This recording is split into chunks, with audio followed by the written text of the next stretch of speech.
It's unconventional, but it won't be very dramatic. It'll be like any good lawyer's advice, full of ifs and buts, and you can read into any good lawyer's advice what you want to read out of it. So I don't think this is a smoking gun. It's a humiliating defeat for Theresa May, as Vincent just said, but I've been involved in government defeats in my 20 years in Parliament, and they bounce back quite quickly, because at the end of the day, every Conservative MP this morning has to decide, do we want to plunge my party into permanent crisis, get rid of a Prime Minister in the next couple of days? I'm not sure. There isn't a majority for a referendum yet. There are only 9 Conservative MPs signed up to that and about 65 Labour. So we're back to where we've been for much of this autumn. There isn't a majority almost for anything in the House of Commons. And so the next period will be very hard. I've always argued that sequencing is important. Mrs May could withdraw her current proposition to endorse the deal and avoid a vote next week, come back, try to secure something a bit more from Brussels, come back after Christmas.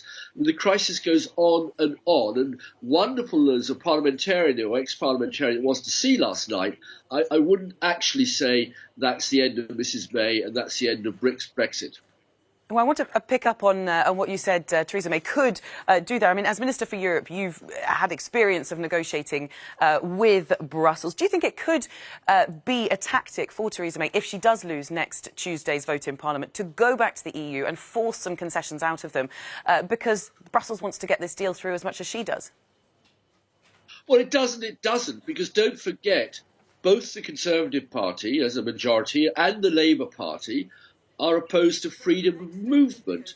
And that's one of the so-called 4 indivisible freedoms of the EU, freedom of movement of capital, goods, services and people. And Mrs May accused all the Europeans working in Britain, especially in the public sector, the hospitals, of being queue jumpers, very offensive language. I mean, she really has got a tin ear for actually talking to the country, talking to the people, and even her own party. So I don't think Brussels is going to alter its main position. And it's up to Britain, up to the political leadership of Britain to make a decision. But yes, I can see some changes in what are called the political declaration. That's non-binding, it's not legal. You could add a couple of more presents to that Christmas tree. Whether it's enough to get this through the Commons, I don't know. Yeah, well, I mean, I think there are also those who'd say that the problem is that the Labour Party, the opposition party, hasn't yet got a clear idea of what it would propose in terms of any sort of withdrawal agreement if it was in power. So that's perhaps playing into this idea that there is no majority in Parliament because no one knows what they're voting on.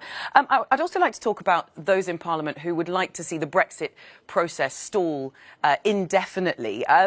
Would that go against the public? I mean, we've been speaking to the public in the UK. They just want to see this Brexit fiasco, chaos, whatever you want to call it, done and dusted, and they want to return to domestic issues. If we stall indefinitely, isn't that going against what the public wants?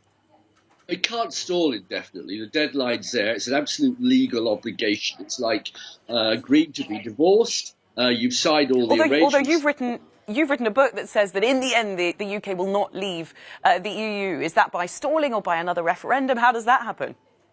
Well, that's actually in the deal. The deal is that we leave. I said that there are different types of Brexit. There's a political Brexit, which I would like to see stop pretty hard. It would need, I think, a new referendum because, as you rightly say, even if Mrs May was replaced by a new Tory Prime Minister, the Labour Party has got absolutely no clear policy on what it wants.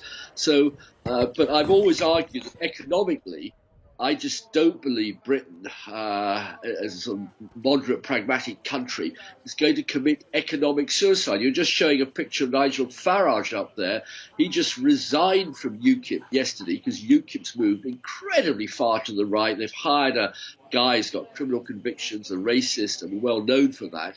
So UKIP are out of the game. And you asked about where people are. Yes, I agree with you. The majority hasn't shifted since June 2013 significantly, but such polls as we have all show, number one, people are now don't want to leave the EU, narrow majority. Number two, they would like to be asked again. And the young people, I think Vincent made that point in his excellent report, there are now many more young people on the voting register than some of the older friends, and I'm not young myself, who voted for Brexit 2 years ago. They've passed on.